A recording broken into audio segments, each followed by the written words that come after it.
Hello and welcome to Talkin' Baseball. The mess out west continues. The Central team's clinched, and it's a special day. Jolly Olive! Let's talk ball.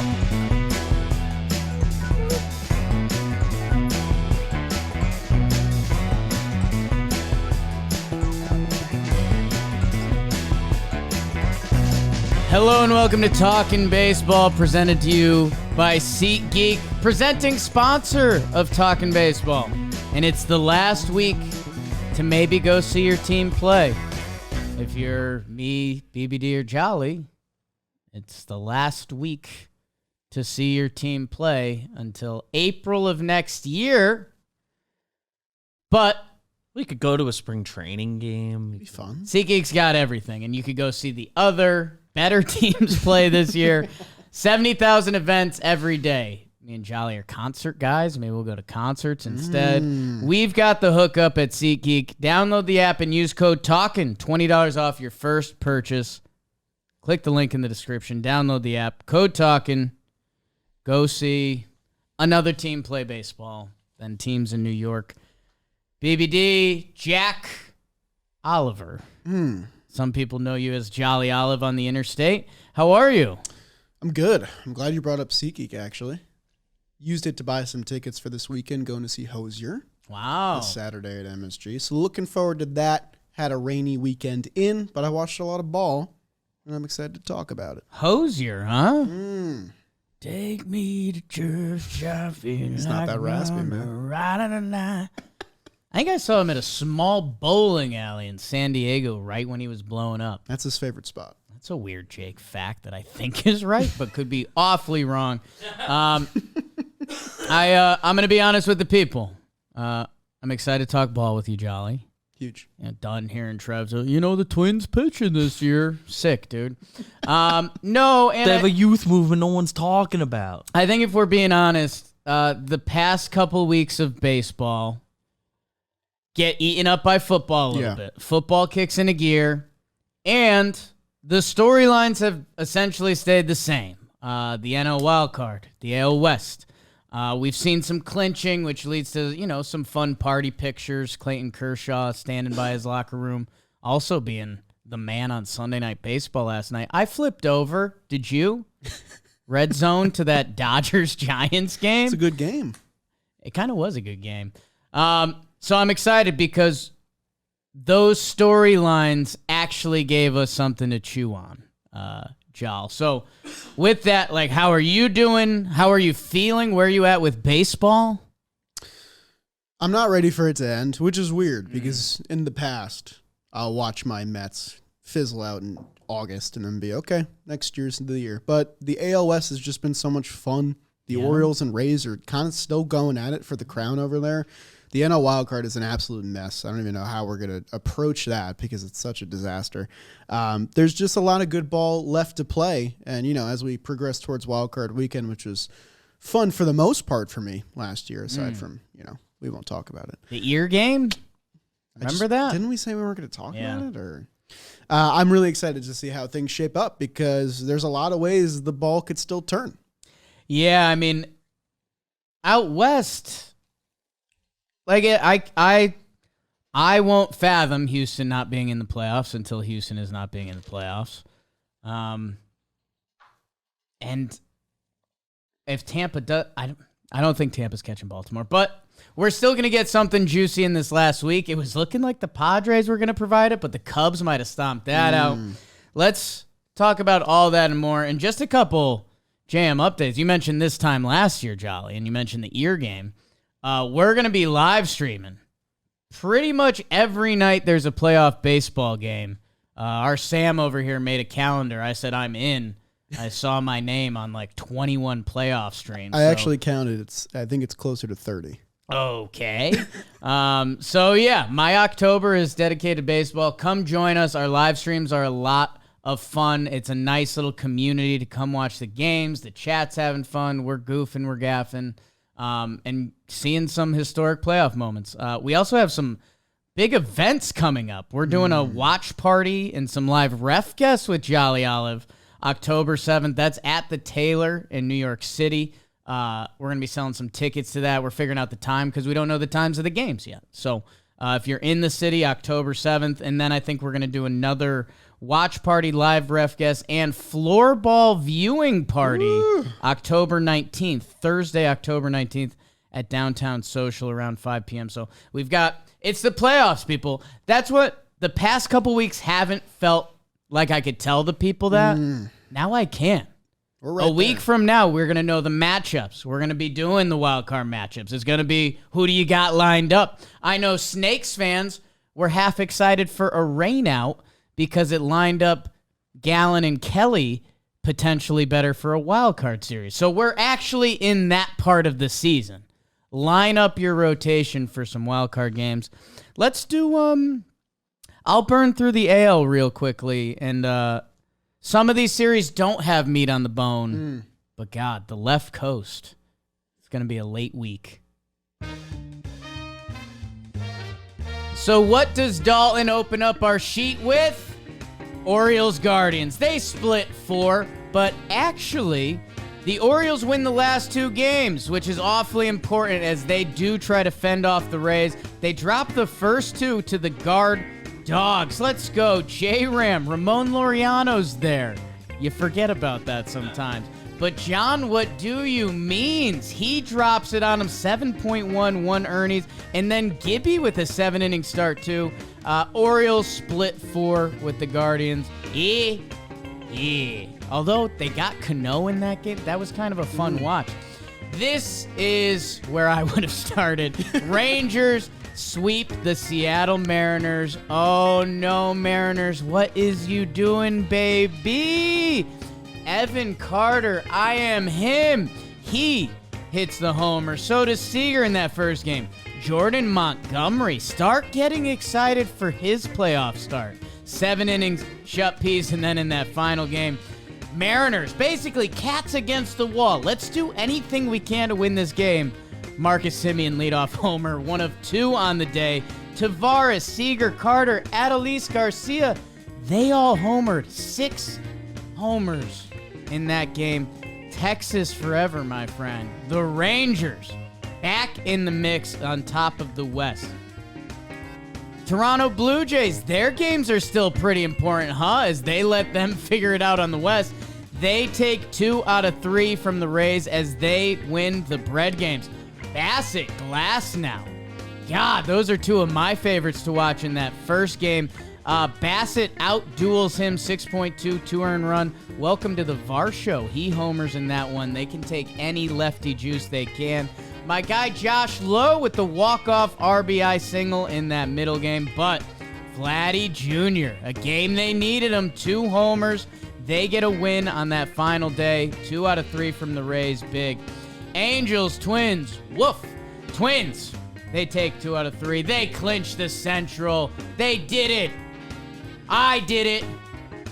Honestly, Trev's not here today. We're not doing this. Royce Lewis. Congrats. Royce Lewis is great. Is that what you want to hear? Halos are sad. Royals, Houston Astros. We could skip over this, right? Houston took care of their business. Astros! What is you doing, baby? Unreal. The Royals have bullied them. The past 2 series, they swept them. The Royals, on a historically bad pace, swept the Houston Astros in games that matter. Go check out what Edward Olivares has been doing this month. Bobby Witt Jr., we've been telling you. Nelson Velasquez, 2-homer game, back-to-back with Salvi. Astros! Oh my. Tigers and Oakland Athletics played, and so did the White Sox and Red Sox, and that's what happened in the American League. I'm sorry, guys. September 25th. You don't want to know. You don't want to know. Baltimore, 97 and 59. They're 2.5 up on Tampa, which is actually 3 up because they do have the tiebreaker. So Baltimore keeping that distance, looking good as of now. They play Washington this week. Toronto, 87 and 69. You don't need to hear about the Yankees and Red Sox anymore. Yeah. Twins win the Central. Everyone else will be under 500. Sad. The Texas Rangers are 2.5 games up on the Houston Astros. My goodness. And the Houston Astros are a half game up on Seattle. And in the wild card, Toronto, they are up 2 games on Houston, who would be the last wild card game team as of today with that half game. And this week, Seattle and Houston are teeing it up. In Seattle, Seattle has owned Houston this year. Texas has owned Seattle, and I believe Houston has owned Texas. I think that's the whole rigmarole there. So Texas lived up to their billing. Let's see if Seattle can hold their serve against Houston, because if they do, boy, that last weekend could be tough for them Stros. Jolly, I'll let you empty the tank on Baltimore and Cleveland. Yeah, we can start there. No. I think we should start with the hottest team in baseball. The Kansas City Royals, Jake. They've won 10 of 11. They have arguably the best starting pitcher in the American League, Cole Reagans. Nelson Velasquez. Did you just call Cole Reagans the best starting pitcher in the I got it. Don't get me wrong, I love some Royals love. Vinny Pasquantino has basically become a cog in John Boy Media this year. I mean, the 54-102 Royals, man.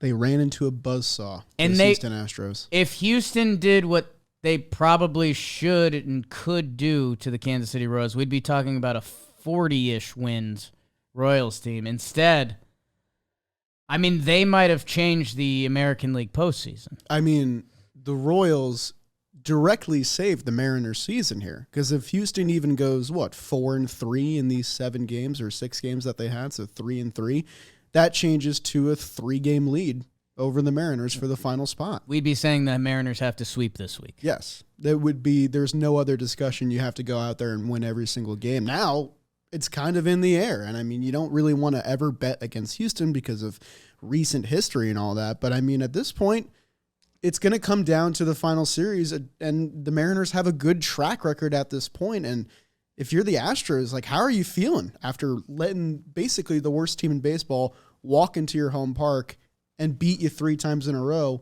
That also solidifies their first losing record at home since 2014, which is basically the last season that the Astros were a bad team. Right. So what's going on here? Those were the stats that jumped out to me. Like, for the Houston Astros to have a losing record at Minute Maid Park, I don't get it. I don't know what happened there. Like, I think, even, this guy always brings up the Yankees. I saw the Yankees were like half celebrating having a winning record at home because they've had a winning record at home since 93. Yeah. So I think, 27 years or something like that. They're trying to keep that streak going. Yeah, go Yanks. Don't care.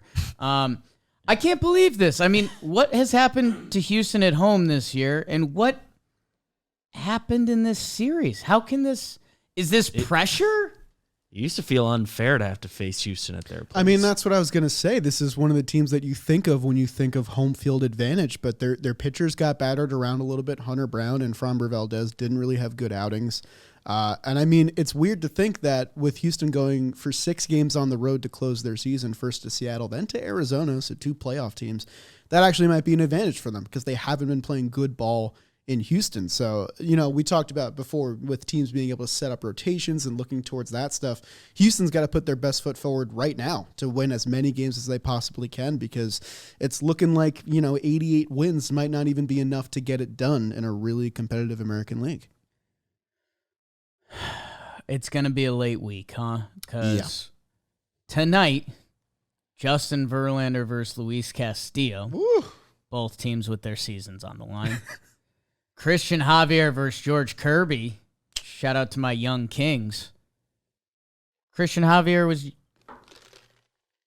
No. That was a stray. Hey, here's what you need to know. What about the other 2? Jolly, you and I have been actually in lockstep the past couple years. Corbin Burns united us for our deep cut NL Cy Young pick.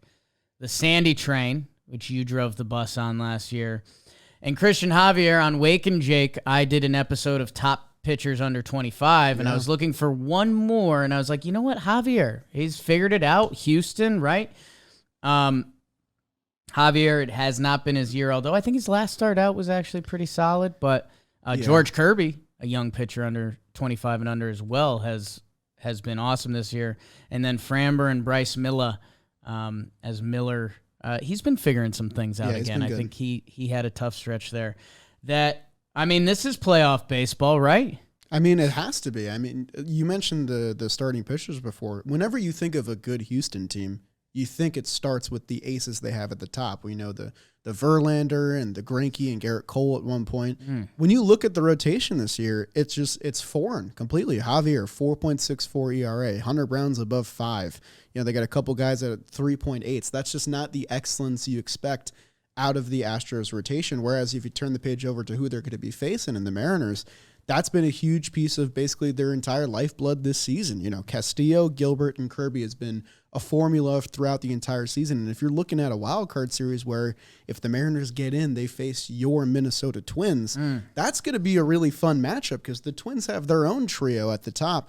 But yeah, this week definitely feels like playoff baseball. I think the MLB schedule makers were going off a little bit, with their foresight here, putting all these teams against each other at the bitter end here.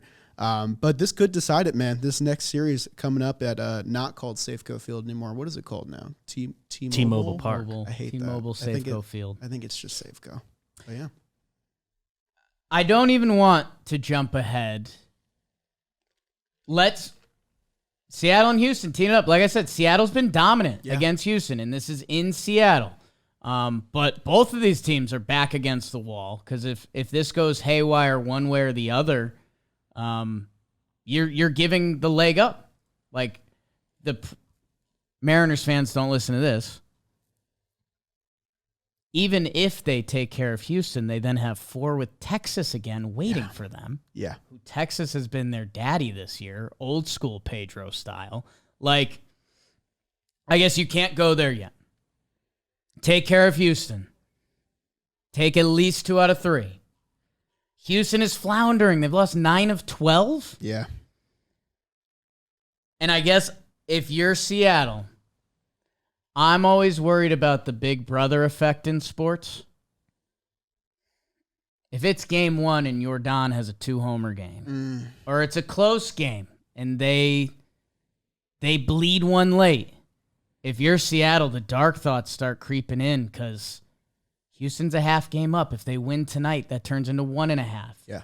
Then you need 2 games. You need to win 2 games to jump them with Texas waiting. So tonight is Seattle's biggest game of the season easily. And it's Luis Castillo versus Justin Verlander. Everyone needs to watch. Yeah. Take a nap. I don't even know what the Monday Night Football games are today because I'll be watching that game. And I mean, the AL West has been the most entertaining division this entire year. I'm going to have to eat some crow on what I said about the Texas Rangers on Baseball Today last week. I picked them as my team that's going to get left out of the dance. Now they're well into the dance, looking like a top 2 seed. And it's just been such a whirlwind this entire year, but we got to talk a little bit about the Rangers too here without jumping too much ahead. Jordan Montgomery had a terrific weekend with his start there, 7 innings, no earned runs. He's been a stud for them. Evan Carter, I love that you gave him a little bit of love there. His on-base streak has been incredible. I just love seeing teams call up their top prospect, and he instantly gets into the fold and makes a huge difference there. Texas, I'm going to be honest. I did not see it coming. I did not see this quick of a turnaround after what looked like, a franchise that has, sorry to Texas fans, they've had a history of choking in all of their biggest seasons ever, where they've made the playoffs. Jolly. And it looked like it was a regular season addition. Now they turn it around. They're back in first place comfortably. Like, it's not just like a half game at this point.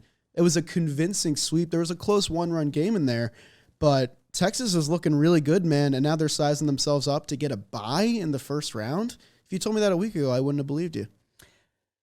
Jordan Montgomery's last 3 starts, do or die, season on the line, 21 innings pitched, a 0.43 ERA. He's given up 1 earned run. Jordan Montgomery is a free agent this offseason. Jordan Montgomery is left-handed.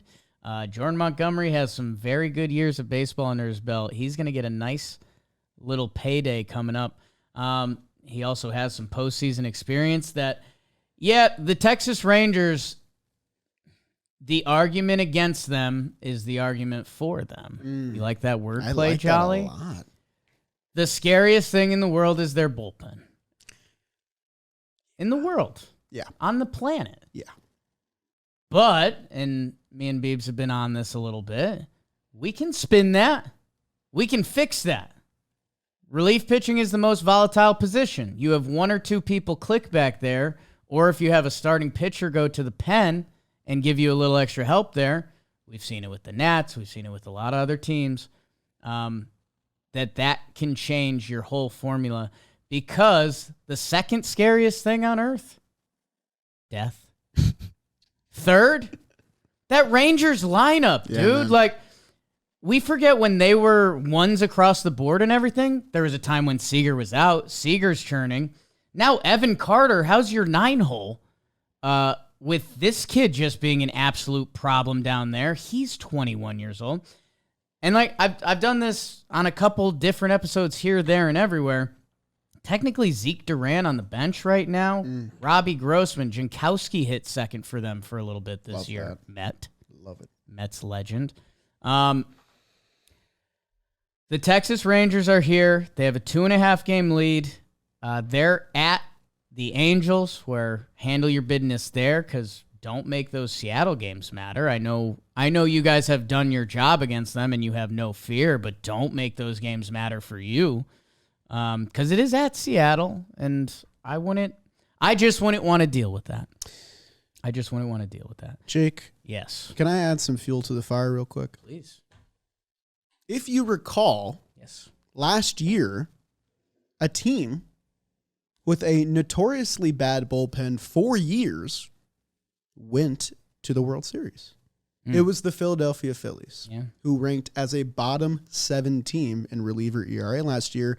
And then all of a sudden, Sir Anthony Dominguez, Jose Alvarado, all these guys just turned into absolute studs. And the exact same thing can happen to the Texas Rangers, who have all the talent in the world in that bullpen, including a guy named Will Smith, who, if I remember correctly, went 10 shutout appearances for your 2021 Atlanta Braves and became the closer everyone needed. So I'm just saying, man, like, if that's your kryptonite right now, you're in a pretty good spot, because that's one of the easier spots in your roster to get right with a little bit of magic. The lineup, you don't want to be slumping this time of year, and they most certainly are not.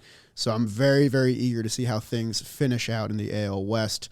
But yeah, man, it's looking like the Rangers are going to finish out on top, which is just not at all what I had, and that's why baseball is a beautiful sport.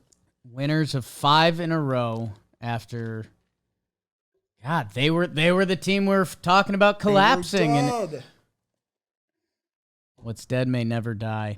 I think just highlighting more guys from that series, because that's where it should be, and it's what matters in baseball right now. Corey Seager, you mentioned Texas wasn't killing it. He was in a 2 for 22, first pitch homer in the first inning. He goes off the rest of the series. Marcus Semien, man, bottle that up and sell it. I don't know. The guy plays awesome defense at second base. He's like, there's probably some arguments statistically that maybe he shouldn't be Texas's leadoff guy, but he is. Yeah. But he is. Like, it's kind of George Springer Astros effect. Like, no, dude, excuse me, I'm the leadoff guy. And also the stats are there as well. So that's just getting nerdy and analytical if you really want to change their lineup. Outside of tasting Texas, who we're getting Evaldi built up. Wow. Jordan Montgomery is throwing the pill well. The lineup looks Former good. Yankees? You just named 2 of them? Seattle, Jolly. We're at the All-Star break. We went out there. Beautiful Seattle. You and I had a nice lunch. We were the first 2 to arrive. Had a crab cake. It was excellent. In the market. Who was that lunch? Was that did we ever figure out who that was? I believe. Wasn't it a Mariners legend? Was it Mike Cameron? It was Mike Cameron. We're looking at something. We're like, I think that's Mike Cameron, but I don't know if that's Mike Cameron. And then we got up and walked, and I was like, that's definitely Mike Cameron. We didn't say hi, though. Starstruck. And then we didn't say hi to Lou Piniella at the airport. I mean, it was just... I wasn't there for that. There's a lot going on. I wish I said hi to Lou. You were nearby. Lou, actually, I was nearby. Lou Piniella might have just cracked me. Where are we at with Seattle? Because, man, we're just hovering around 500. They soft sell. Yeah. Yes and no. I mean, Seawald out, but, I mean, they trade for Canzone, who's been playing for them as well. So it's not like it's some 18-year-old whose season is over at high A right now. Like, and then they went nuts, right? They get themselves in the mix. Mariners. They're going to win the West. It's fully clicking. It's happening. This team, as of today, they'd be on the outside looking in, and they're facing the two other teams at home. Dude, I'll be a little dramatic. Sure. This is huge for this city. This is huge for this franchise. This, again, was the franchise that had the longest playoff drought. They knocked that out, okay? Now we need to take the next step. We're investing. We paid Julio. We paid Castillo. We paid Robbie Ray. Not a part of this, but... And now here we are with 7 games at home. Like, not to be... I've never been good at being Joe Math guy, but... Essentially, if they win 4, they're in. I mean, 5 or more, they're guaranteed to be. Yeah, because these are the teams they're playing. Yes. 4, I think there's some math funny business that, okay, well, if Texas handles the Angels. If it happened the wrong way. Yeah. But you have a homestand to, like, reestablish your franchise. And if you don't, I don't know. You want to talk about tough off seasons? I mean, whatever team gets left out here has an extremely difficult off season ahead of them where they got to answer questions about, are we good enough or not? But the crazy thing is, man, is that I look up and down the 2022 roster that made it, and then I look at this year's team, and I think I like this year's team better, talent-wise. I really do. I mean, they're getting an all-time season from J.P. Crawford, which they absolutely needed when, Colton Wong didn't work out. Yeah. J.P. France took a step back. Eugenio Suarez took a step back. They needed that. Teoscar turned it around after there was rumors he wanted to go back to Toronto. Now he's hitting an above-league average rate. Mike Ford has a 121 OPS plus. Easy with that. Yankees. Easy with that. Sorry. The point is, I would be shocked if this is the team that doesn't make it just because everything feels like it's working out to plan, especially on the pitching staff. And as we like to say in the John Boy Media office, it is right in front of them right now. It really is. 7 games at home. You talk about home field advantage before with Houston. This is a team that really benefits from playing in front of their crowd faithful. And I always think about that Cal Raleigh homer from last year that sent them there and the amazing Dave Sims call. It feels like another moment like that is brewing. But it's just a question of, what team are they going to knock out? Is it Houston? I've been saying this for a little bit now, and it's not credit to myself, and it's actually something I think you're going to touch upon in a couple minutes because I said, for this episode, I want to do something a little different because there's not as much games to talk about. I want to hear the potential Jolly Olive videos that came from this regular season because I'm sure we're going to get some postseason stuff. Oh, but yeah. Just looking at the regular season, I did rule out the Ohtani just saga because that's... Yeah, no. Everyone's going to have be everyone's. That already is a story. Yeah. If the Houston Astros were not named the Houston Astros and haven't been to the last 6 championship series, and we were looking at this AL West situation like it neutrally, without that in our heads, Seattle and Texas have better arguments than Houston. Absolutely. The problem is, I just seen Houston do this. I've seen Houston do this, whether it was the COVID year and they were under 500 and they came in and they ran it. Like, every time that Houston is up against it, it happens, and we're up against it. And think about that. I'm talking about, I believe in franchise and identities. I believed in the Steelers last night to beat the Raiders just because it's like, well, one of these franchises is run well. One of these franchises run pretty poorly. That it seems like one of them gets wins, one of them doesn't. I believe in that, and if you believe in that, I don't know. It seems like it's not going to bode well for the Mariners or the Rangers, but the Rangers just put them in a position where it seems like it shouldn't bode poorly. I'm scared, Jolly. The AL West has this in a tailspin. There's one team we haven't talked about yet that also could figure into this discussion, and that's the Toronto Blue Jays, who just took 2 out of 3 from the Rays. Or you know him from Toronto. Bobby Brown with it. They did take 2 out of 3. They won the bread games. And they were in that middle game, too. They get walked off. Yandy casual 4-hit day. A common Yandy Diaz success. Josh Lowe with the RBI single. I was proud of the Blue Jays for this result. Yeah. Rays, these games matter to the Rays. They are chasing the Orioles. That's the difference between playing 3 wild card games or hosting the bye. The games I do think meant slightly more to the Blue Jays because we're talking about everything I just said about Seattle. Yes. Put over. Put that on them. And I was glad to see Varsho had a couple big games. The offense hasn't really been there this year, but the defense has been, that he's still been valuable to them. George Springer's name is starting to show up in a lot more box scores. That makes sense to me. And hey, if we're being really honest, is the Blue Jays season going to come down to Varsho and Davis Schneider? Or will it matter if Bichette and Guerrero, who both have 2 hits and combined for 3 homers in that final game, matter? Is probably that. And Jake, if you take a look at those standings, 4 and 5 play in the wild card round, that would be the Toronto Blue Jays and the Tampa Bay Rays, which is what just happened. And I think the bears mentioning because Rays fans and the Rays team are a little bit up against it right now. We have a really talented, complete roster that's missing 5 very important guys. All these guys in the last 12 days have gotten injured. Jose Siri, fractured right hand. Luke Raley, a strain. Jason Adam, Brandon Lau. Yandy Diaz left the last game with a hamstring tightness.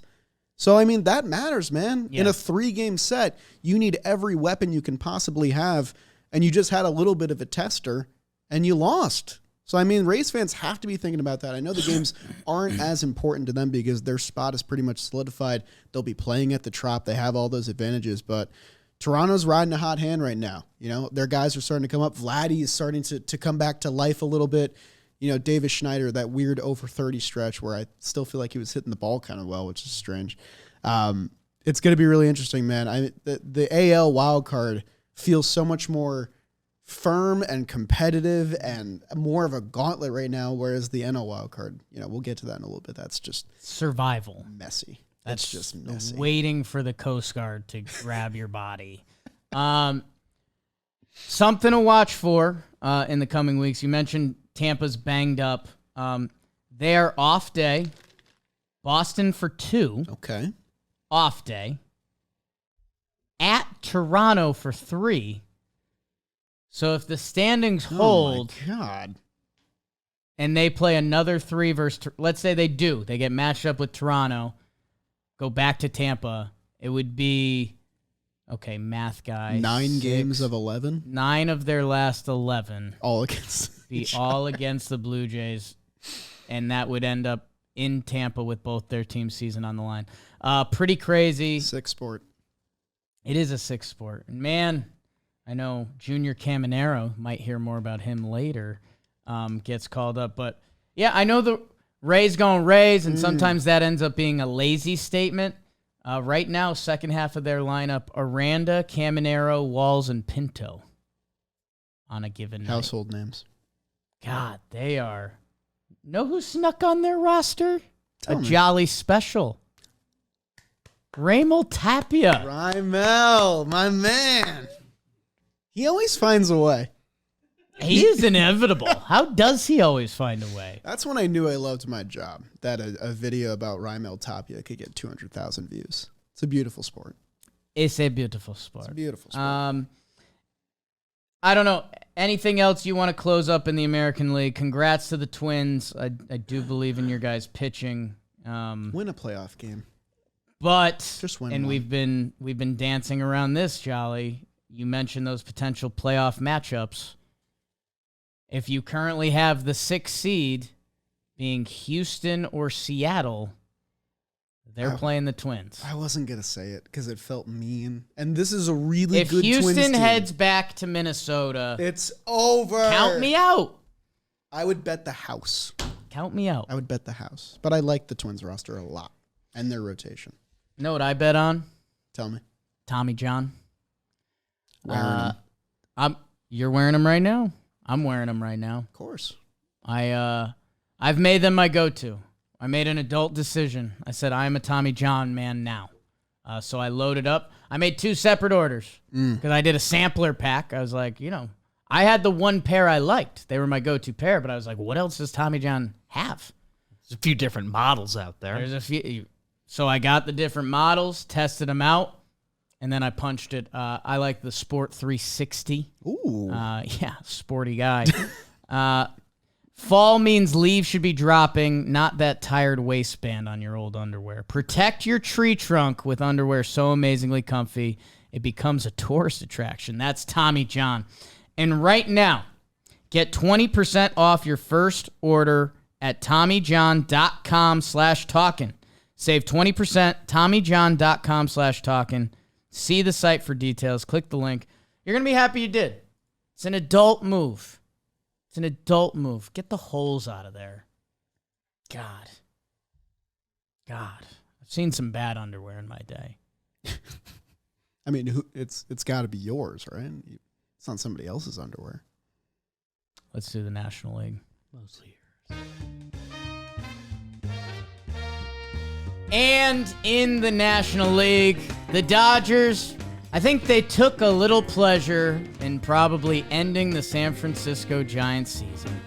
They take 3 out of 4 from the Giants. It all ends on Sunday Night Baseball in the 10th inning. Oh, Giants, I'm sorry. It was a fun run this year, but you ran into the bad men. And JD Martinez, where's his slugging at? High. I thought he was done. JD Martinez again, Mookie and Freddie, Clayton Kershaw with a boring 5 innings, 0 earned runs. Whoops. Throwing mostly sliders, sure. Working on a split change. Why not? Why not mess around at the end of a Hall of Fame career? Or is it the end? Question mark?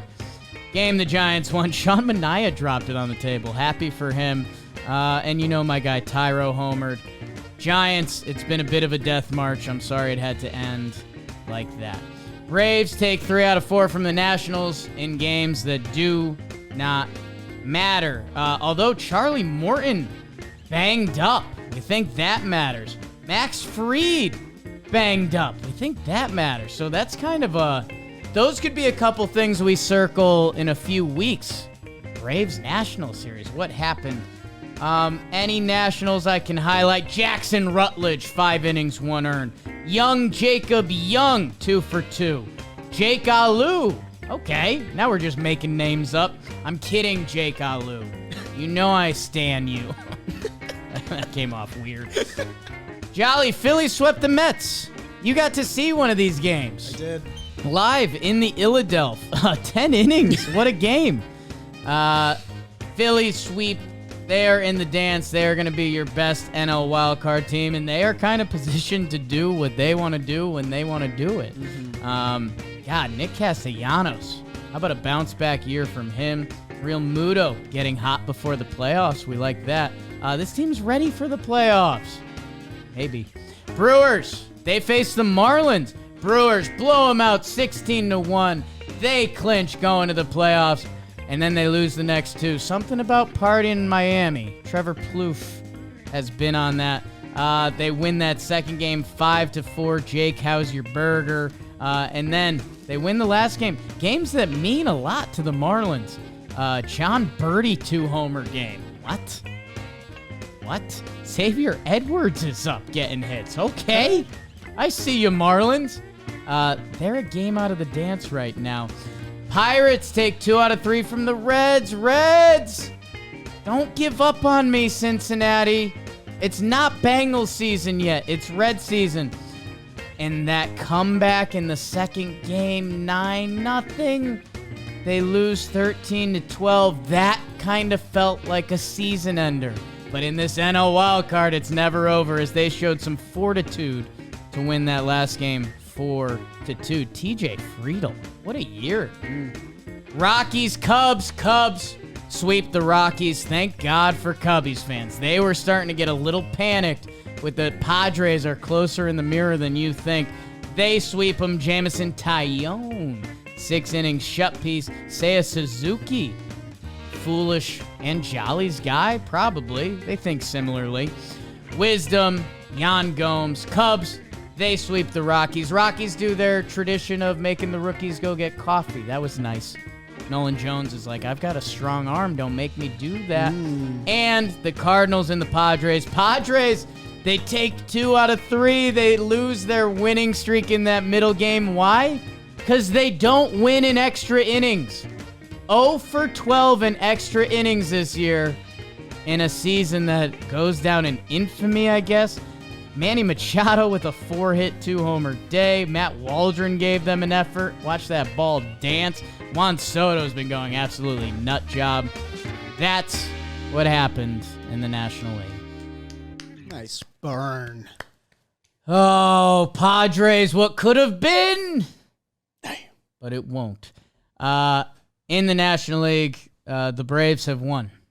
The East, they have 100 wins and 56 losses. Phillies, 87-69. Nice. Plus 80 run differential. Okay. They made a year out of it. Fish, we'll get to you in a second. Mets are 70. We don't need to talk about it. Brewers, 88-68. They have won the Central. The Chicago Cubs are 82-74. Reds, 80-77. Pirates, Cards. Dodgers, 96-59. Snakes, 82-73. Which brings us to that vaunted National League wild card. Phillies, 5 games up. They will be your number 1 wild card team. The Arizona Diamondbacks, you haven't heard about them yet. They're playing my Yanks. They finished the series today. 82-73, a half game up on the Cubs. Cubs, big ol' sweep. They are your last wild card as of today. A game up on Miami Marlins, who they remain in the mix. Cincinnati, 2.5 out. Scary times. San Diego and the Giants are 5 games back. Might be night-night for them. Jolly, as we've danced around and has been the story, the National League wild card is what matters here. So what matters to you? Great question. First off, 0-12 in extra inning games is crazy. It's crazy. It's crazy to do that. To not even get one of them. And they even got the scoreless inning, and the Padres still lost that game to the Cardinals. So I'm not a numbers guy. Kind of seems like you are. If they were 6-6 in extra inning games, they would be the last wild card team? That is correct. I mean, we can play that game all day with one-run games and all that, but yeah, man, just an upside-down statistical season for the San Diego Padres. We won't spend too much time on them because it is looking a little curtains. Same for the Giants, who maybe kind of liked as a sleeper going into this season, but they fell apart towards the end. Well, and they had the sauce for a little bit. Like it felt like it was clicking, and they were in good standings, and they were calling up some like big time prospects. They're Kyle calling Harrison, up Matos, Harrison, Luciano's now playing for him. And now that's more looking like 2024 optimism. Yeah. But man, the wheels have fallen off in a big way. There's some Giants number 6 of 7 on their road trip, and that was the first game of this series that, in a time when they needed to turn it on to stay a part of the wild card, it's turned off. And they also run into the Dodgers, who are just different. One of these two teams is going to welcome Shohei Ohtani to the clubhouse next year, so that's cool. So they have that to look forward to. Dodgers, first of all, claps for them for turning in another just amazing season. How about this? You talk about how important starting pitching is to just building a winning team in general. That's basically how the Blue Jays pieced together this season. 4 guys throwing 150 innings. Clayton Kershaw leads the Dodgers with 126 innings. They are not going to have a pitcher go above 140 this year. And if you told me that about any team, I would almost guarantee that they have a losing record because it's just so important to aid your bullpen and get 6 innings day in and day out consistently at the very least. But it's Clayton and the kids again, man. We saw this in the past where it was, Dustin May, Urias, and then Kershaw kind of leading the staff. Now Kershaw's the only one that held over. Now you see guys like Bobby Miller and Michael Grove and all these new names, and he's been the one constant there, and I thought it was fitting that, he got a pretty important win there in the Giants series, 5 shutout innings. I don't know if it's the last go-around for him. You hinted at that during your burn, but if it is, man, that's a pretty damn good season to go out on. 23 starts, a 2.4, 126 innings to lead your club. I mean, their postseason success is going to live and die with what he's able to do in October. But the fact that they were able to piece together just a good season with, nothing going to plan with their rotation is wildly impressive to me. Yes. That's my add to that. If you look at their IL right now, Buehler, Gonsolin, May, that's without counting Urias. Without counting Bauer, that's for another time. Their bullpen IL, I could rearrange this to make you think this was their current bullpen. Yeah. Trinan, Daniel Hudson. Huge. Fireeisen, Reyes. I mean, we start getting into some more cuts. Jimmy Nelson, Yency Almonte. He was good last year. He was great. Gus Varland Hive. We can't tell I'm on a big Hive kick. I think it's hilarious. That starting pitching stat is crazy, and it feels like this is going to sound so dumb at first, and I'm sorry, but it feels like, it's either going to be, unfortunately, Dodgers fans have kind of put themselves in this almost don't believe in the Dodgers until they're in a clinching World Series game. Yeah. They do that. I think Dodger fans agree. Which is fair, kind of. Which is crazy for a franchise that's been so dominant. Yeah. That it feels like this is going to be the Dodgers team that epitomizes all of it. We're going to be talking about a Dodgers World Series champions with Kershaw, Lance Lynn, and Bobby Miller. That's your 1, 2, 3. Or Dodger fans are going to be saying, we knew that this team never had it. No, this team? Come on. I've seen better Dodger teams. They don't win. And this team kind of feels like the definition of it. I mean, their rotation, we talk about Dodgers being a top 2 team in the National League. I still feel like they're giving me the Orioles vibe a little bit, at least with the rotation, because whenever you talk about what chance do the Orioles have in the playoffs, I feel like the go-to answer for a lot of baseball fans is, it starts and ends with their starting pitching, and I just don't believe in it. And right now, even though they've done it all year with the spare parts and the rookies and all that, I'm having trouble believing in it because, how can you topple the Atlanta Braves and even the Philadelphia Phillies too with that as your 1, 2, 3? It's anything can happen in any given set. We all know that, but it still feels like I can't pick them as a favorite, even in an NLCS, NLDS, whatever. Well, it would be interesting if they were in the American League. Yeah. Because I think if we were doing Dodgers Orioles heads up, I think the Dodgers have. I love the Orioles, but you can go through the Dodgers and you see Betts and you see Freddie and you see Clayton. That even, what the Orioles are missing is even kind of a Lance Lynn effect. If you're a baseball fan, Lance Lynn, and if you see him going into the 6th inning and giving up 1 earned run in a playoff game, you'd be like, well, yeah, that's Lance Lynn, man. He's got moxie. He's been there. He's had huge season. He's had a great career. Yeah. By the way, Shelby Miller in the bullpen got 2 wins in this series. Love it. Shelby Miller and Lance Lynn reunion? Are enough people talking about this? That's why we're here. This Dodgers team is so Dodgery. It's just beautiful. The second half of their lineup can be platooned if they want to. It's a beautiful, disgusting thing. And yeah, Giants, I think it's this season is almost a win for the program. Like, again, when you look at this team on paper, if this franchise was named, I'm not going to say the Mets. If this franchise was named the Pirates, you'd be like, oh, like, I don't know, this team's not that. The Giants have shown whatever they're doing there, they can make it work with talent. They've got a new young wave coming. They still want to make that big free agent splash that, like, I don't know. This Giants year, it's not going to be what they wanted, but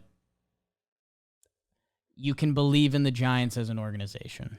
Yeah, I mean, they have the thing you were talking about. They have the reputation and the history there. Even though it's a lot of different guys now, really the only constant is Brandon Crawford, who might even be on his way out after this year. But yeah, they have a tough offseason, man, because it looks like Conforto might opt out. I mean, Mitch Haniger's contract isn't looking great so far. And the starting pitching outside of Logan Webb was a little bit of a disaster this season. That's something that they spent a lot of money on, and guys like Stripling and Minaya and DeSclafani. So they have a lot of tough questions to answer in an NL West that is looking like it's getting more competitive with the Diamondbacks, rising up and looking like they're going to make the playoffs. And Padres are weird. They'll probably be good next season if I had to bet. That, yeah, man, they have a lot of roster decisions and coaching decisions that they're probably going to have to make tough calls on. But can't feel too bad about it. Yeah, they're in the dance for a lot of this season. I guess one of our signature phrases, Giants fans, let us know, because that part you mentioned is important. Like, the baby snakes look like they have a presence here. The Padres, well, that's a whole nother deal. Padres might finish with a better record than the Giants. Exactly. The fourth place Giants could feel a little different. That I don't know. I guess Giants fans, you let me know where you're standing. Jolly, in the NL, straight up storylines, there's not a ton else to be discussed. Yeah, I mean, the Brewers trounced the Marlins and they party a little bit. People got mad at me and Trev when we'd said that about the Braves getting swept, that they were partying, so are bad. Good on the Marlins to clean up the series win. They needed those wins for sure.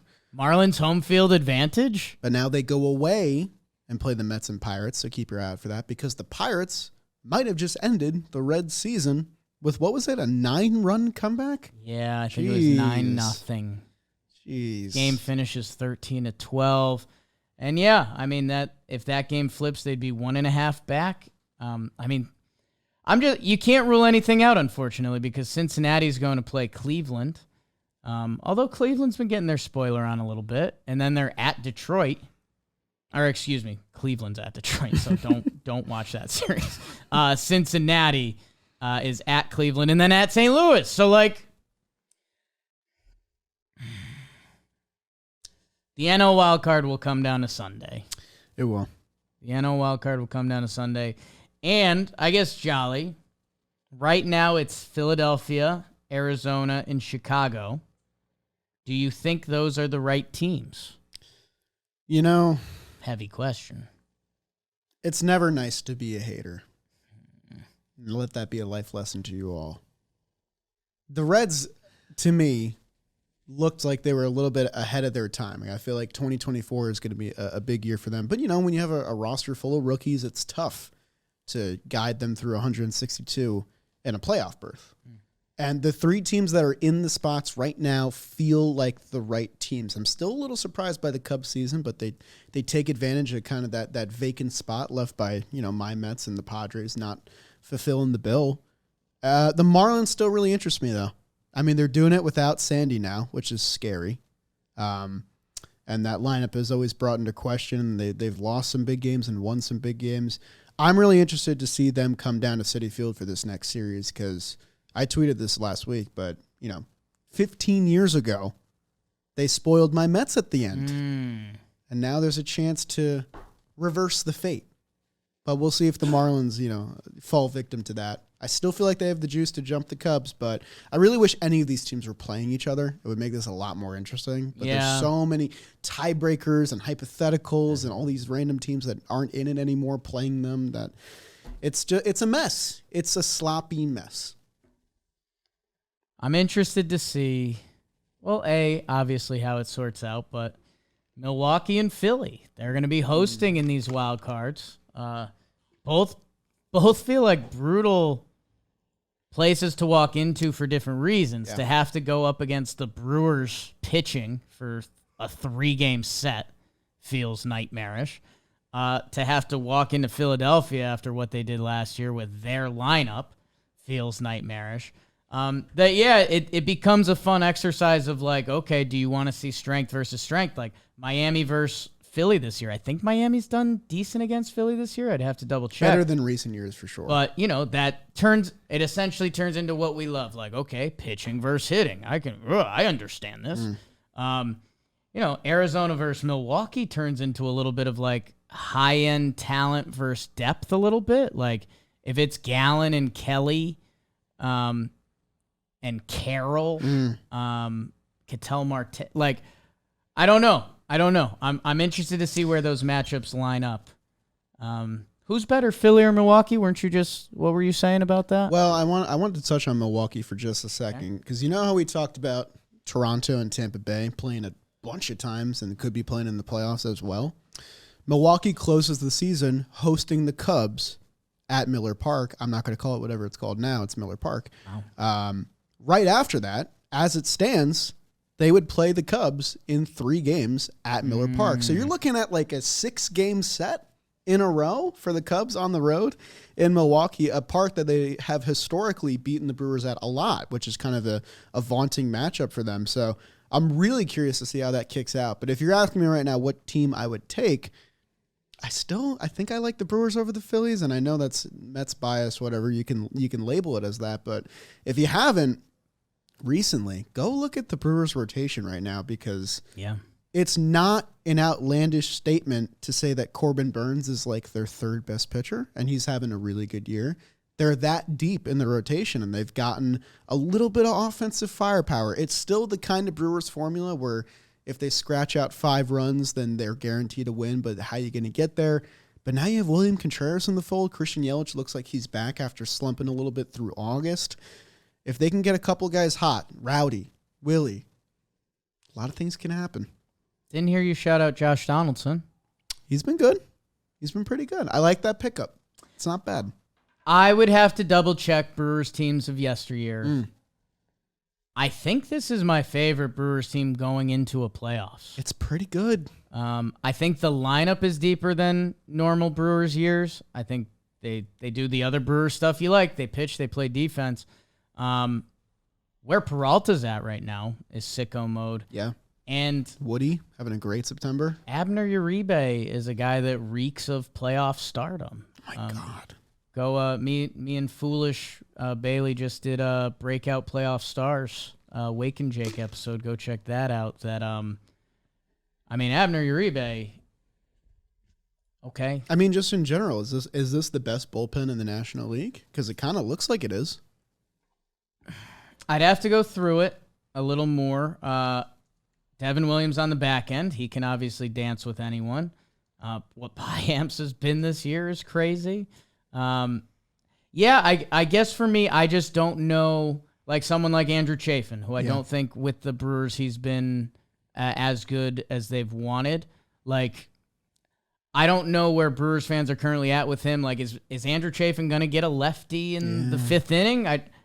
What does that look like? Like, I don't know that part right now. So I think there would be an argument. Adrian Hauser probably kicks to the bullpen in a wild card set. Yeah, probably. So I don't know. I don't know. There's a lot to like, though. Like Hobie Milner below 2. Joel Piamp sneaky in the William Contreras trade. Abner Uribe, I like that he's getting love. It's just they have a formula, but they got to find a way to score runs, which has kind of always been the story with them. That's always the deal, and I've got something on that in a minute. Okay. Jolly, I wanted to do, because again, different time of year, I wanted to do what are the 3 Jolly Olive videos? If you have no idea, if you're not in our world at all, maybe it's just a BBD fan checking in what he's doing today. Jack Oliver. There's dozens of us. Jolly Olive. You have your own YouTube channel where you do some baseball artwork. What should I call it? Video essays. That's nice. about a lot of topics. We've got, what are some of our recent ones here? We just did, actually. The reason I've been loving Wow. the Brewers, the trade history of the Brewers since Stearns took over. People really like those videos. Tim Lincecum over a milli. Whoops. Moneyball Sanga video. Is that Brandon Webb? that? So a game we like playing, and it's almost it's one of those things where you tell a stand-up comedian or you tell like the writers of The Office, like, hey, this could be an episode.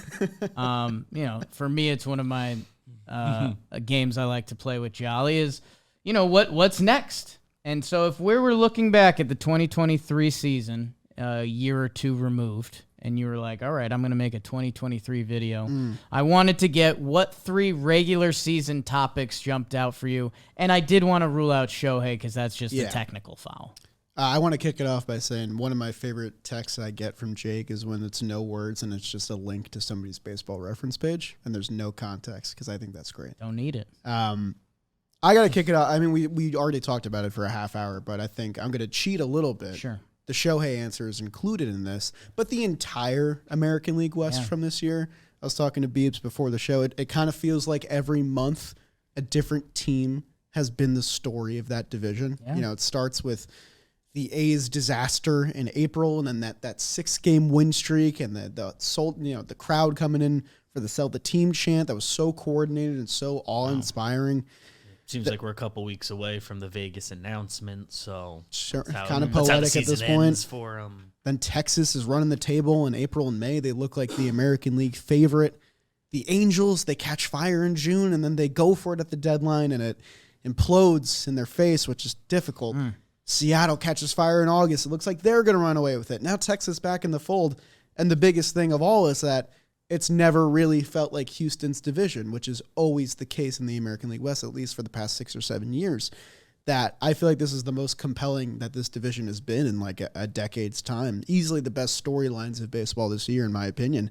So I think that whole division could easily be its own 20, 30-minute video just dissecting each part, each leg of 2023. Well, and that was we had the stat come out last week that it was with all teams separated by half a game, that it since 1969, the wild card era or whatever it is, this is the closest 3 teams have ever been in a division at this late in the season. Yeah. So that aspect of it alone, but you're right. I mean, you dive in, the Angels storyline is obviously something. The Athletics storyline is obviously very different things off the radar there. And also with, AL history on the line here with, the Houston Astros, as long as they are in the American League playoffs, there's an argument they're the favorite. If they're the last wild card team and they limp in just by default, there's still an argument.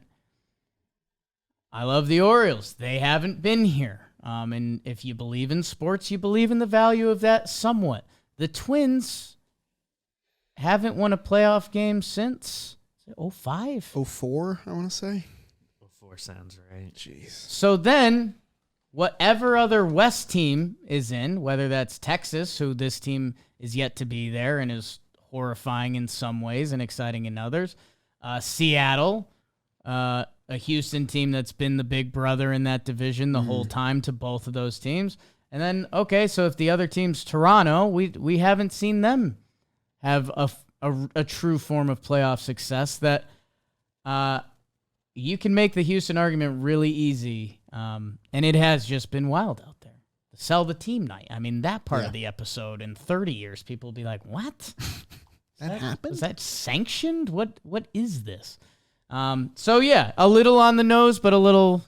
There's a reason why, Jolly. What else you got up your sleeve? I got a player-specific one that you're going to enjoy, obviously. Okay. Because in my opinion... Aaron Judge. Close. There are 3 pitchers in baseball history that, in my opinion, are the 3 best to never claim the Cy Young Award. We all know somehow Nolan Ryan never got one. Curt Schilling, controversial figure. He was a great pitcher. He finished second 3 times. He never got one. Do you think constantly fighting with the media that votes on that award could be a factor? have affected it? I don't see that.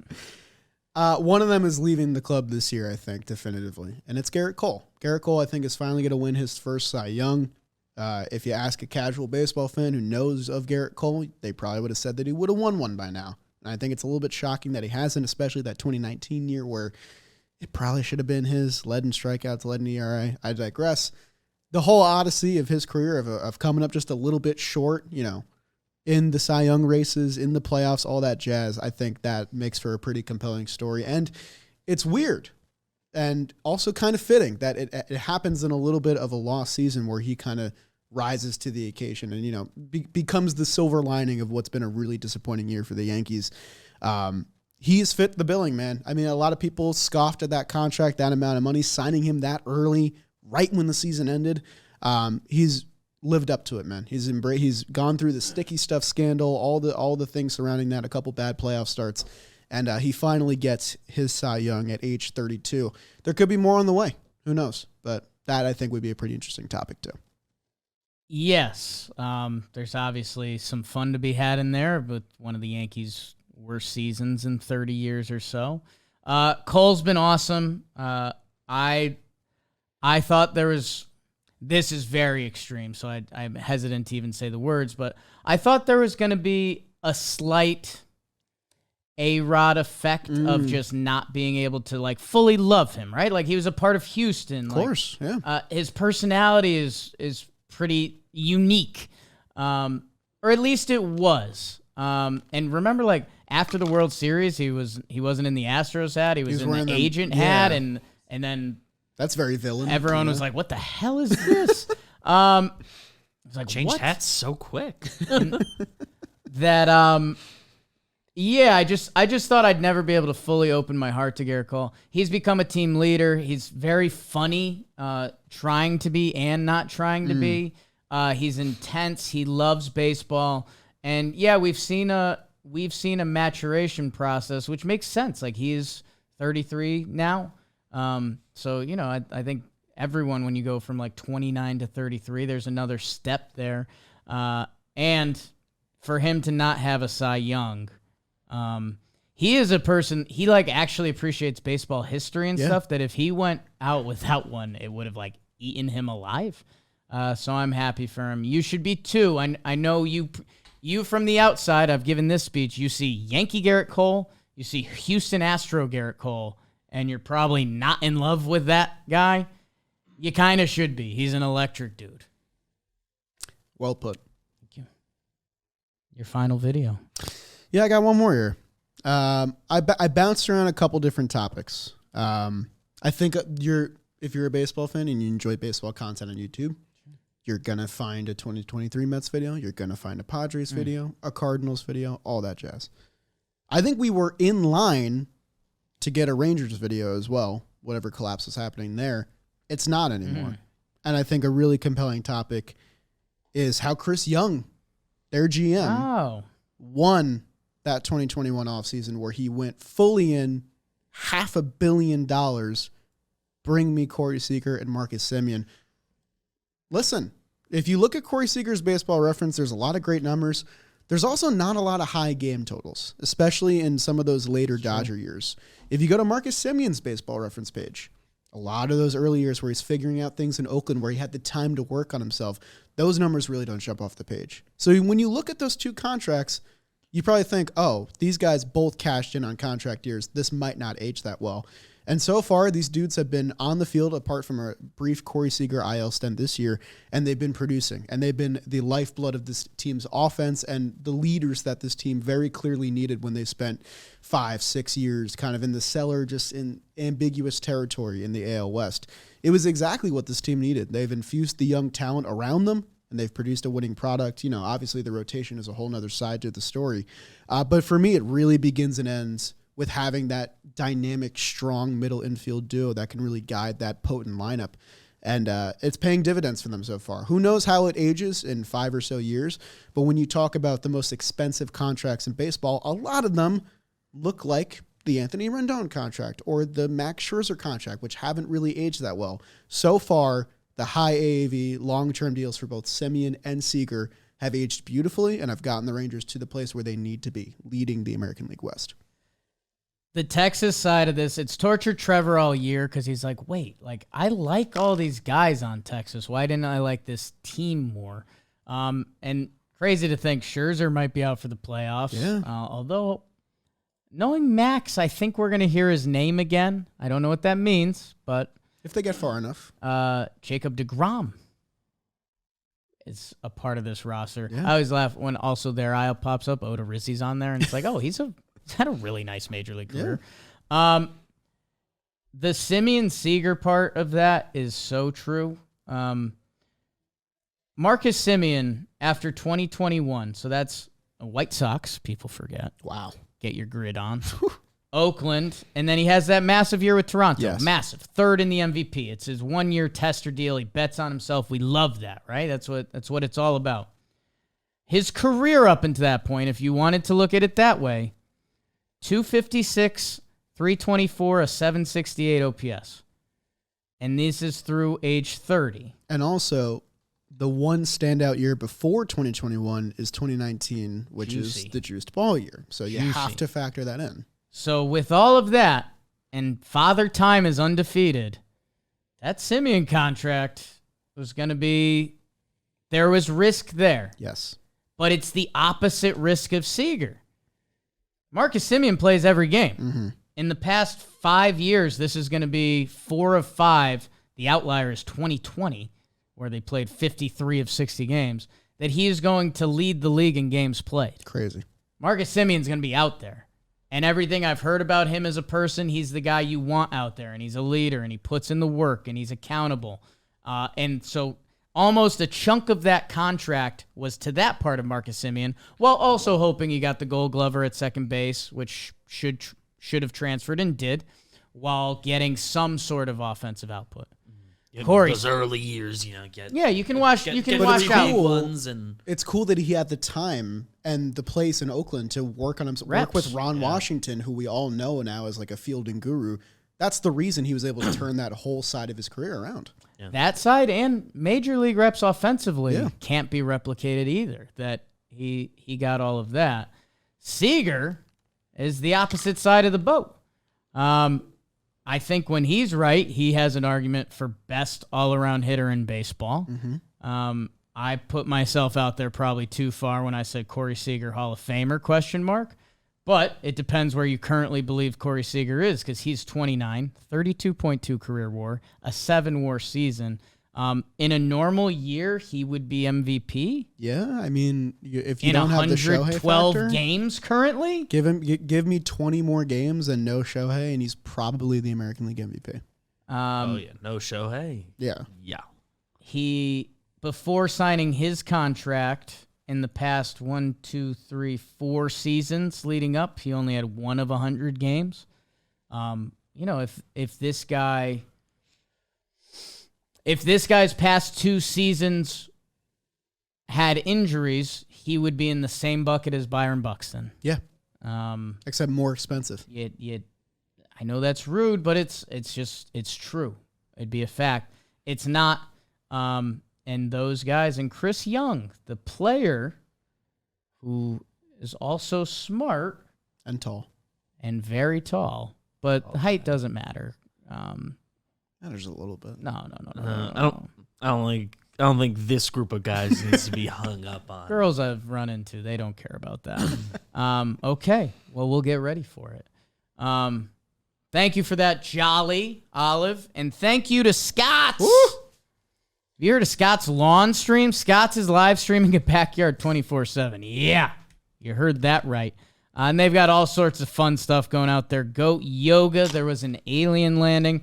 Also, my guy, Jimmy, they've got a wiffle ball game set up. Jimmy was on the call. Announcer, play-by-play, John Boy. Go check that out. I know he had a lot of fun. I know the kids had a lot of fun. And the thing that I try to drive home, this is like the Scott's.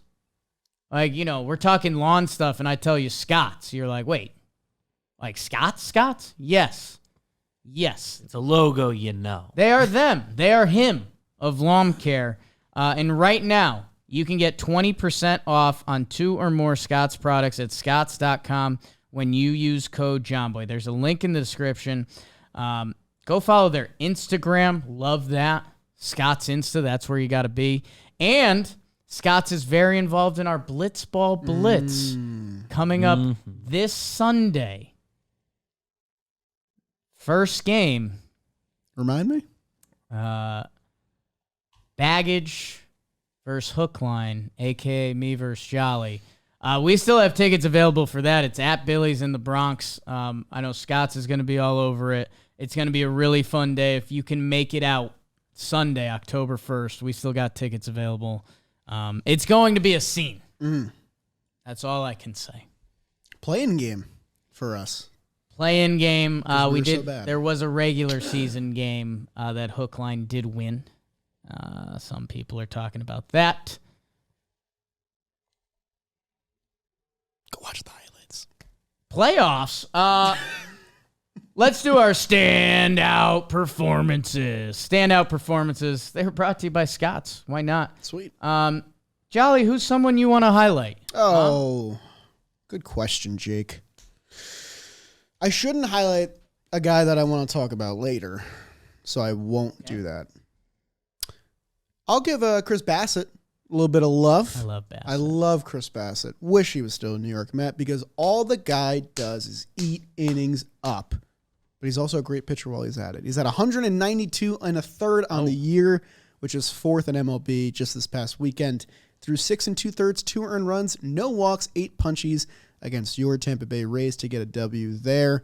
You know, I'm going to keep it with the pitching, man, because you love the Twins rotation. And they had a nice weekend too, man. Pablo Lopez. He's up there. Career high 228 strikeouts this year. Second in the AL behind Kevin Gausman. Joe Ryan had 10 strikeouts. It's the 6th time he's done that this season over 6 innings. And Sonny Gray. 6 innings, 1 Ernie as well. Add that to your pipe. Baltimore Orioles. Gibby. Doing it. Career high in wins now. He went 7 innings, 1 earned run, 4 strikeouts. Just a lot of great pitching from the American League. I wanted to highlight all those dudes because they're doing it for teams that are in the dance or fighting to get in and needed those innings. I mean, one absolute power move. Normally it's a spot to highlight one person. Whoops. And you just rolled out a whole rotation. So credit to you. You hate pitchers. You weren't going to shout them out. I love the pitchers. Trev, not so much. The starting pitchers.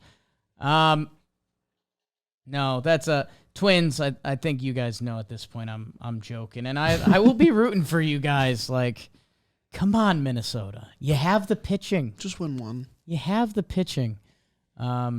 Win more than one. Win a couple. Win the World Series. My standout, he's a guy that stood out for me a little bit all year. And I'll actually end up highlighting 2 guys because you highlighted a whole pitching staff. I'm going to highlight 2 corner outfielders. Okay. They're both veterans. I think they've both been instrumental to their team's success this year.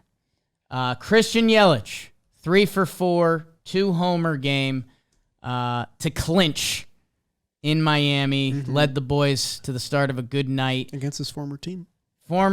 Boosted his numbers a little bit. I think he's got a 121 OPS plus this year. It's his best season since like MVP Yelly times. He's been their leadoff guy. He's become more of an on-base guy for them.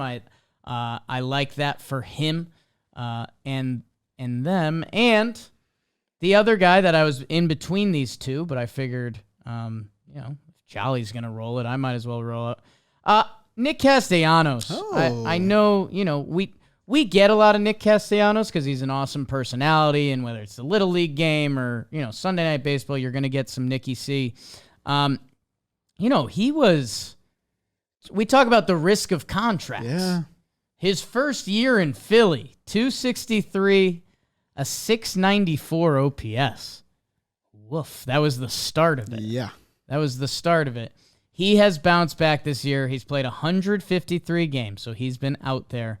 29 homers, 106 RBI, 276, a 485 slug for a 799 OPS. Let's have a couple good days to finish to get that in the 8s. But 2 corner outfielders who their defensive numbers may not impress you, but what they've brought with the sticks this year has been Huge for each of their respective teams.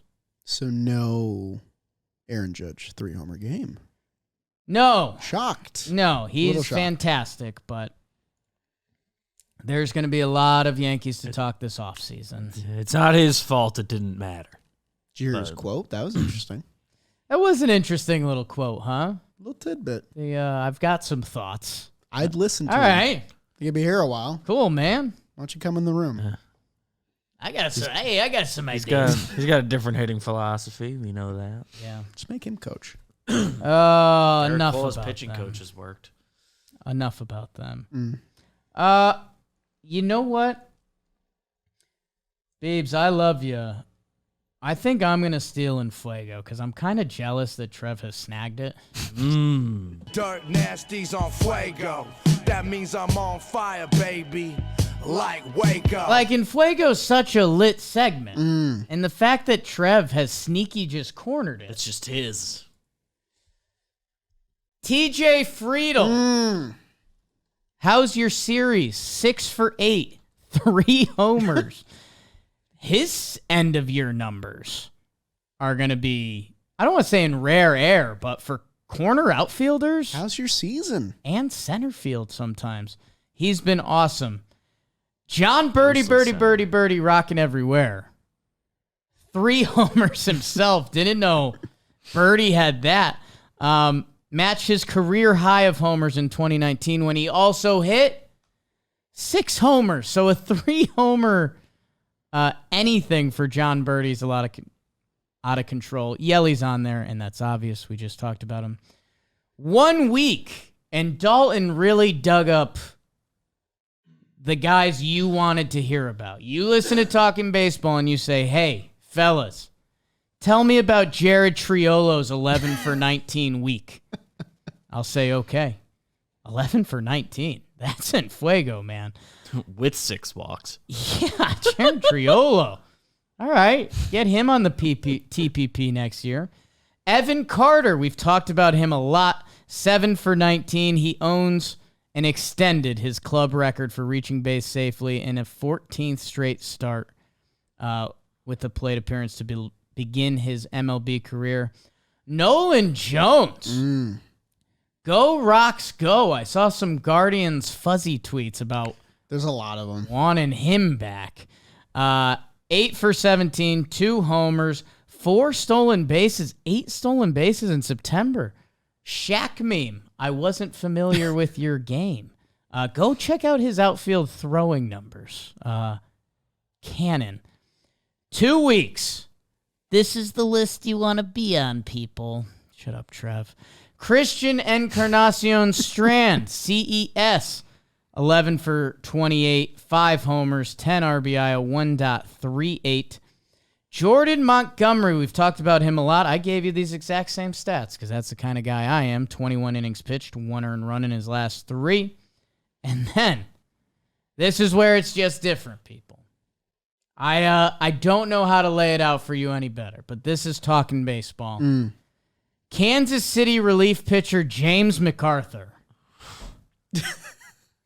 Early settler name? They've won 10 of 11. It sounds to me like a Kansas City Athletics pitcher. Do you think Dalton's just making stuff up? These could all be fake. These stats could be fake. This player could be made up. This could be from Dalton's show Dynasty. James MacArthur has not allowed a run in the month of September. 6 games, 1-0, 3 saves, 7.2 innings pitched, 0 earned runs, 9 Ks. James MacArthur, a knight of the round table. Welcome to ours. And that was Fuego. If any of you guys want to take the IL off my hands, I've been looking for that all year because it's... Beebs? I can tell you all about Please. who's hurt. Royce Lewis gets on the IL. Trev devastated, the next great Twins third baseman who came up as a shortstop. Sucks. Wandy Peralta, sad. Yeah. Nolan Arenado and Wilson Contreras. Those are some names you'll know. Luke Raley onto the IL. That could be important for what Tampa does. Aaron Loop heads out. Max Fried, third IL stint of the year. Hate that. Brandon Lau, Jason Adam, they're both out. Eori Perez on the IL. Yeesh. CJ Crone. Name stuck out. Charlie Morton onto the IL. A lot of names. Yeah. Just a lot of names. Guys coming back. Ryan Stanek, he could matter. Shane Bieber, kind of like doesn't matter in the grand scheme of things. I'm happy to see he's back. Yeah. I'm happy to see he's back. Michael Grove, Dodgers sorting out their pitching. Moustakas is back. We love that. Salvi Perez, he's back. Let's hit another couple homers this week. Tristan McKenzie gets back, and we love him. We do love Tristan McKenzie. Man, guards are going to have a rotation next year. Always do. Bieber, always on the trade block. They're going to flip some guys. They'll be Off-season. Might be a fun off season. Thank you, Beebs. The IL always daunting to me. Let's start the week. Awards! And awards are brought to you by the DraftKings Sportsbook, and they're telling you about playoff baseball. It's basically here, people. We're a week away, and if you bet just $5 on baseball, you'll get $200 in bonus bets instantly. So what are you waiting for? Download the DraftKings Sportsbook app now and use code TALKIN. New customers can score $200 instantly in bonus bets for betting just $5 on baseball. Only on DraftKings Sportsbook with code TALKIN. The crown is yours. Gambling problem? Call 1-800-GAMBLER. Visit www.1800gambler.net. In New York, call 877-8-HOPE-NY or text HOPE-NY. In Connecticut, help is available for problem gambling. Call 888-789-7777 or visit ccpg.org. Please play responsibly. On behalf of Boot Hill Casino and Resort, licensee partner Golden Nugget Lake Charles, 21 plus, ages vary by jurisdiction, void in Ontario. See dkng.co/baseball for eligibility, terms and responsible gaming resources. Bonus bets expire 7 days after issuance. Eligibility, deposit restrictions apply. Bing bong. I was boogieing to that a little bit. Jolly, we finished with awards. Kelsey teased us up.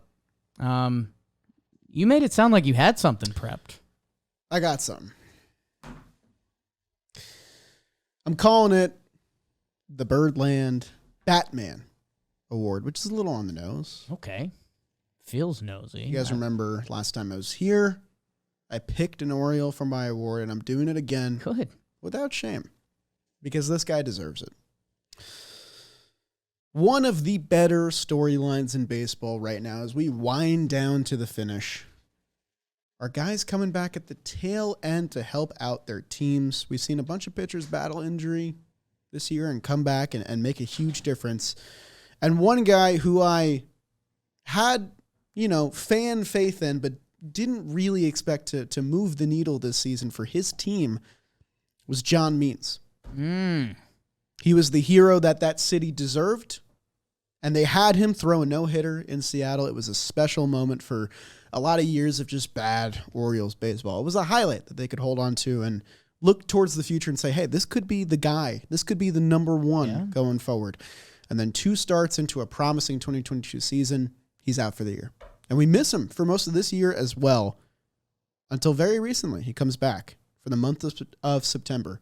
He's made 3 starts so far, and his last one was easily his most impressive. 7 1/3 innings, 1 hit, 1 earned run, 4 strikeouts, and a win against the Guardians. If you ask me who I want to see take the Game 1 ball in front of the Camden Yards faithful in a very important playoff game, the first playoff game the Orioles have played in 7 years, my answer is John Means. And of course, that's a fandom answer. Whoa. That's a guilty pleasure answer, but he's the torch guy. He was here for the bad years. He was here for the ugly rebuilding roster, the Rio Ruiz, the Renato Nunez, all those dudes who Orioles fans would like to forget. John Means was on those teams, and he's on this team now, and he's pitching really, really well. And I think it would be very symbolic as a new era of Orioles baseball is ushered in that we see him get the Game 1 ball. So I want to give him my award. I think he deserves it. A great outing by him. And, he's getting deep into games, which is kind of what I wanted to see. So I think sky's the limit now, as long as he stays healthy. You're insane. Can a man dream? John Means Game 1? Why not? Who are you giving it to instead? Are you feeling Bradish? I'm always feeling Bradish. I mean, King Grayson. Maybe you do a Grayson Means stack, and that's kind of like the Calling me crazy, giving the rookie the game one ball. That's the new hope with the old. You know, Ooh. they're a pairing. Speak to They're me. a stack. Yeah, Speak to I'm me. adding to your Theatrical, Jake. We talked about the Dodgers just not having starting pitchers right now, and with the Orioles, everyone they don't have starting pitching. They don't have starting pitching I have a lot of starting pitchers. right now. Healthy on the Baltimore Orioles: Bradish, Grayrod, Dean Kramer, John Means, Kyle Gibson, Jack Flaherty, and Tyler Wells. Just got called back up. You can figure something out there. There just might be something happening in Baltimore this year. And I'm in on it. I have them coming out of the AL. Spoilers. Wow, taking the top seed. Spoilers. Bold. Hey, who do you have? That's my counter to everyone. Twins. Okay. That's Twins and John Means. You're I'm out. Trevor Plouffe's fill-in. You're What do you out. want from me? I'm gonna give out the Too Little Too Late award. It's symbolic to a lot of things going on around baseball, around this team. I just saw some numbers that stood out to me, and I wanted to highlight it while also sigh at the end. I know where this is going. The Padres' run essentially came to an end. They would have to win out, and the Cubs would have to go like 1-6. Like it's over. There was a hint of magic for a minute, and it's over. And I saw some different stats floating around about this guy, and we had some interesting conversations about him for our last All JM team. And he's cooking the books again because I don't know what to do. Juan Soto, now in the second half of the season, the numbers are incredible. There's a handful of guys in baseball that can do what Juan Soto is doing. Second half, 283, 394 on base, and 952 OPS. That's good. That's Juan Soto's career. Not bad. In September, he's gone nuts. In 21 games in September, 346, a 441 OBP, a 1.159 OPS. He's going to end up having a magnificent season. He's played 156 games, which is tied for the National League leader, is the National League leader. He leads in walks, 273, 408, 922 on the year. It's an incredible year. National League outfield, where we need a center fielder on our All-JM team. Corbin Carroll just crossed 25-50. Mookie Betts is having an MVP-type season. I don't know if it's too little too late for Juan Soto. He's got an argument to be on that All-JM outfield. It was too little too late for the Padres. And, man, is he going to be a conversation this offseason? They're not going to move on, right? Well, we talk about tough offseason questions, man. You saw how much you can get for trading Juan Soto. Can I read off one stat I like? Do it. Well, read off one stat you like. Just one, though. This stat's called Juan Soto's age. 24. But he's been playing 6 years. 24. I don't know, man. This guy. Steve Cohen, please. This guy. So, I don't know. I wanted to highlight how good Soto's been while also just feeling that knife twisted one more time by what is the Padres season. Jack Oliver. Jolly Olive. Make sure you're following him. Twitter, X, maybe Instagram. I don't know. We're popping over there. Go check out the YouTube if you have not, for some fantastic baseball content all over our Jam Baseball channel too. What's some of our new stuff? I've seen the top 30 vid come out. I think the best